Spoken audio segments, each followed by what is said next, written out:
I have here in my hand a letter from Laura Daniel Davis, Principal Deputy Assistant Director at the Department of Interior, dated December 8th, 2022, that has some very interesting statistics on the Biden administration's approval rate for applications for permits to drill. So, Mr. Chairman, I ask unanimous consent to, and it's to me and 43 of my colleagues. I asked unanimous consent to introduce this letter into the record. Without objection.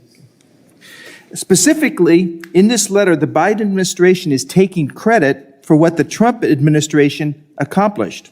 This letter states, quote, the BLM approved 5,145 APDs, applications for permits to drill, in fiscal year 2021, surpassing the fiscal year 2020 total of 4,600 approximately approvals. This period includes the last few months of the Trump presidency, when the Department of the Interior was approving APDs at an unprecedented rate. According to a 2020 GAO report, APD review times decreased from 196 days to 94 days between 2016 and 2019. Curiously, the Department of Interior is no longer publishing its month-by-month breakdown of approved APDs, which previous administrations have done. So, Ms. Sagama, can you please talk about how the APD approval process has changed under President Biden? What's that doing to American energy production? Well, I think initially the rate it's been fluctuating. The monthly rate of approved APDs has been fluctuating. Would we wish that the federal bureaucracy could be more consistent in approving permits? Certainly. And sometimes if there was more regularity and more certainty on when we'd get a permit, we wouldn't have to request permits so far in advance. But generally, we have seen the rates kind of fluctuate, coming and going. I think when it comes to federal lands, we're a little bit more concerned with the games being played on the leasing side, because if leasing dries up, as it has with the initial Biden ban on leasing, then we're really concerned about future production. But the permits have they've stabilized. We're getting permits, not as quickly as would be efficient, but I think we're more concerned about the leasing aspect right now.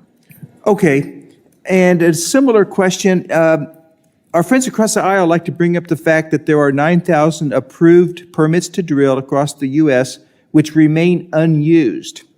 And so the implication is that energy companies are derelict in their pursuit of their own interests, to pursue energy and make a profit and create jobs off of that. But aren't there a lot of reasons why an APD not be used? And could you elaborate on that, Ms. Sagama? And what can be done to make those 9,000 outstanding APDs more usable? Sure. If that's what we all really want. Yeah, I appreciate that question, because when the press secretary brought up 9,000 permits about a year ago, it certainly raised the issue.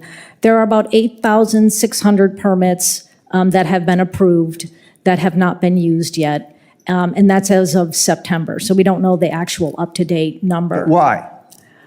Well, there are a variety of reasons. As I mentioned earlier, the inefficiency of getting a permit means that companies often request permits years in advance, because if you have started a project, we drill wells really quickly now. We're so efficient and we drill so many on a well pad that you can't afford to start your project, drill 1 or 2 wells, and then have to wait for 2 more permits, because you're going to put, 8 wells on that pad or whatever it is.